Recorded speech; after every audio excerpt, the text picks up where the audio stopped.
دعا اللہ سے راز و نیاز کی باتیں، جو باتیں بندہ کسی سے نہیں کر سکتا وہ اپنے رب سے ڈائریکٹ کرتا ہے، اپنے دل کے سارے دکھڑے اپنے رب کی دہلیز پہ رکھتا ہے اور اپنی ساری ضرورتیں مالک کی چوکھٹ پہ رکھ دیتا ہے، اور اس سے مانگتے ہوئے بندے کو شرم نہیں آتی، حیا نہیں آتا، بلکہ اس سے مانگتے ہوئے فخر محسوس ہو رہا ہوتا ہے کہ میں اپنے رب سے مانگ رہا ہوں۔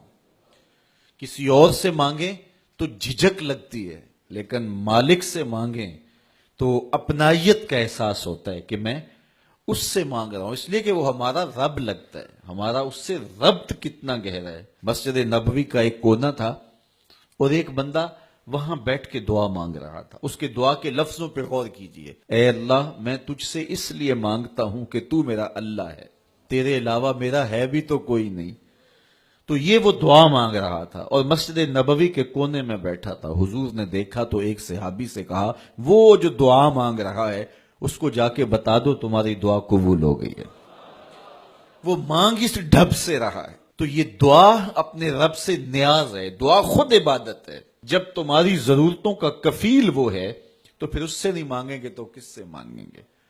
اور جب اس سے بندہ مانگتا ہے تو پھر وہ مانگنے والے کی لاج بھی رکھتا ہے۔ ان ربکم حیی کریم یستحیی من عبدہ اذا رفع یدہ ان یردہما صفرا۔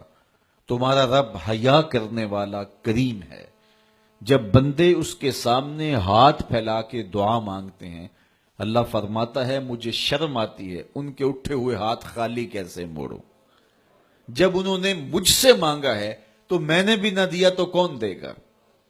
میں ایک سادی سی بات کرتا ہوں، اتنے لوگ جتنے لوگ یہاں بیٹھے ہیں اگر کسی دنیا دار کے ڈیرے پہ چلے جائیں اور اس سے کوئی چیز طلب کریں اور وہ دینے کی استطاعت رکھتا ہو تو وہ کیا خالی لٹائے گا؟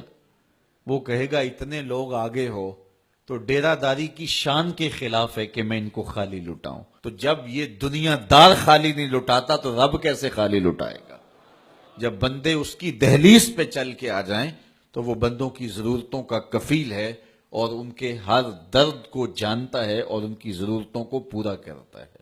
علماء نے کہا دعا ہر صورت قبول ہوتی ہے، یا تو یہ ہے کہ فوراً قبول ہو جاتی ہے، جو مانگا فوراً مل گیا، اور کبھی ایسا ہوتا ہے کہ فوراً نہیں ملتا، حکمت ہوتی ہے اور فوری دینا مناسب نہیں ہوتا تو اس کو فوری نہیں دیا جاتا، لیکن دعا بعد میں کچھ عرصے کے بعد اس کی ڈیمانڈ پوری کر دی جاتی ہے۔ اور کبھی ایسا ہوتا ہے نہ فوری دیا جاتا ہے نہ بدیر دیا جاتا ہے، اس دعا کو ذخیرہ کر لیا جاتا ہے اور حشر کے دن اس کا بدلہ دیا جائے گا۔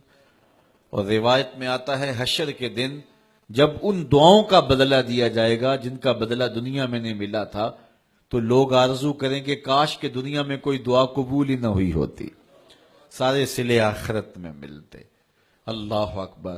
کبھی ایسا ہوتا ہے جو مانگا جاتا ہے وہ نہیں دیا جاتا، اس کے بدلے میں کچھ اور چیز دے دی جاتی ہے جو اس کی ضرورت ہوتی ہے اور جو اس کے لیے مناسب ہوتی ہے۔ وہ کچھ اور مانگ رہا ہوتا ہے لیکن اللہ اپنی حکمت کے تحت اسے کچھ اور عطا کر دیتا ہے۔ بہر صورت دعا قبول ہوتی ہے اور بندوں کے اٹھے ہوئے ہاتھ اللہ پسند کرتا ہے۔